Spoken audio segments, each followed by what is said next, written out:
Well, hello friends. Welcome back to the car. It's a bright and rainy day here in Sweden, and I just got out of the gym. Been doing some afternoon weightlifting with my mother, which is quite fun. So I got a question on Twitter from Tim. I don't have it in front of me, but Tim wrote something like, do you ever feel like you are creating an online persona that you then feel pressure to maintain?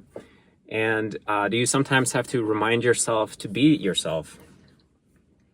So thank you, Tim, for asking about this, because that's a very interesting subject.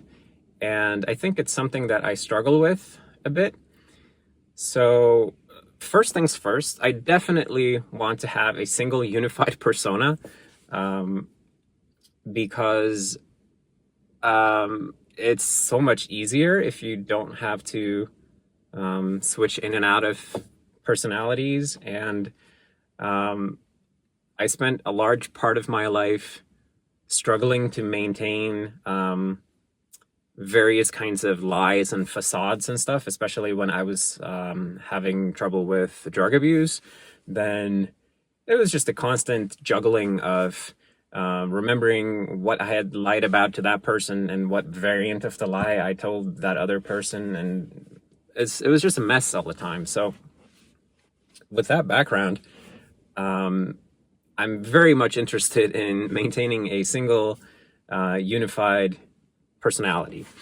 But I think the reality is that every communications medium is different, right? So because of the constraints and features of whatever medium we're communicating through, you end up seeing sort of a different flavor of a person, right? So if we are speaking face to face, you see one side of a person. If we're speaking on the phone, it's a different thing. If we're on Twitter, on IRC and emails, whatever, all of these things emphasize some parts and downplay some other parts of your personality. And I think sometimes it can be difficult to keep all of these things synchronized. And I would like to imagine that as long as you're sort of internally congruent, then this just automatically works. But I don't know if I'm really doing everything correctly with that, because I do feel sometimes that that the way I conduct myself in one medium sort of gets away from me a little bit, and maybe it gets like a little overly manicured sometimes, for example. And I think I noticed this about myself if I'm like editing very heavily what I'm gonna say. And I do think that it's very valuable to think about your words before you speak. But there's probably, at least for me, there's a point where I'm just overthinking what I'm gonna say, and it's sort of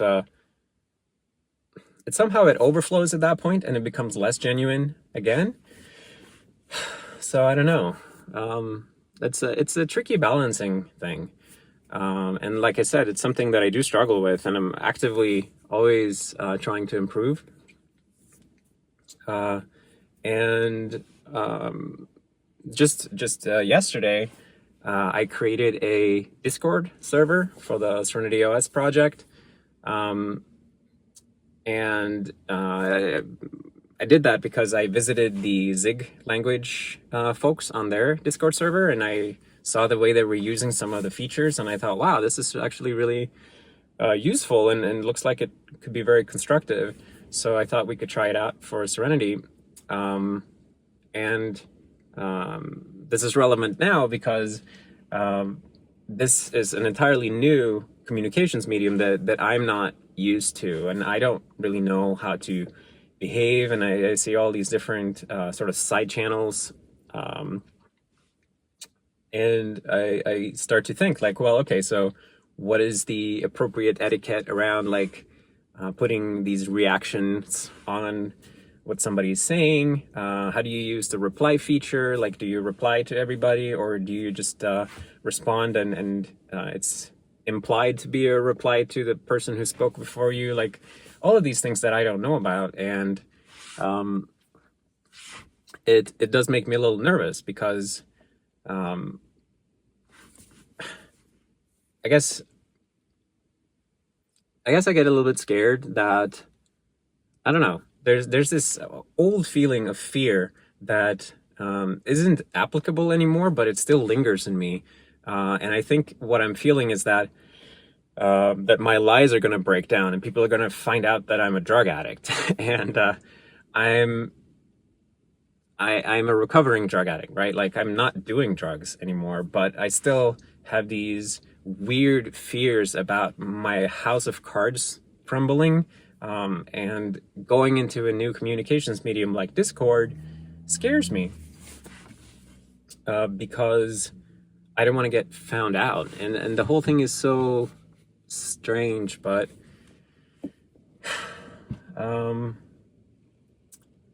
but at the same time, it's also refreshing, right? It makes me feel alive, and it feels good to confront this fear. And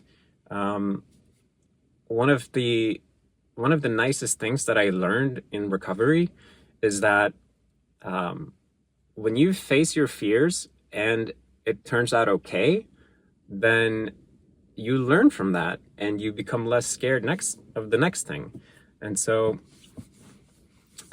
facing your fears, I know logically that if I face my fears about this, I will feel better in the end. So it is a good thing. But it doesn't make it any less scary in the moment, I guess. Anyway, that's...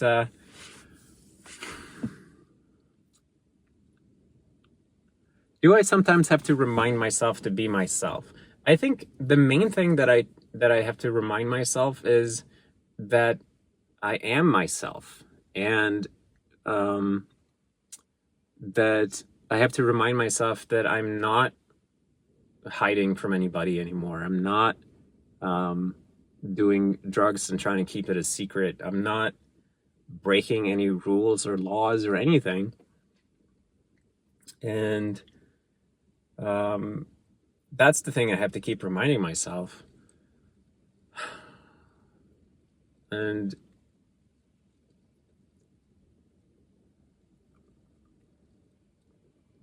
I have to remind myself that I'm not a huge mess, I guess, if that makes sense. But also, like, I'm still discovering who I am, you know? I have a decent idea of it, but I change my mind about things. I discover that I'm wrong about things, or that I had misunderstood something, or something I thought I didn't like, it turns out I like, and vice versa. And I think I don't know.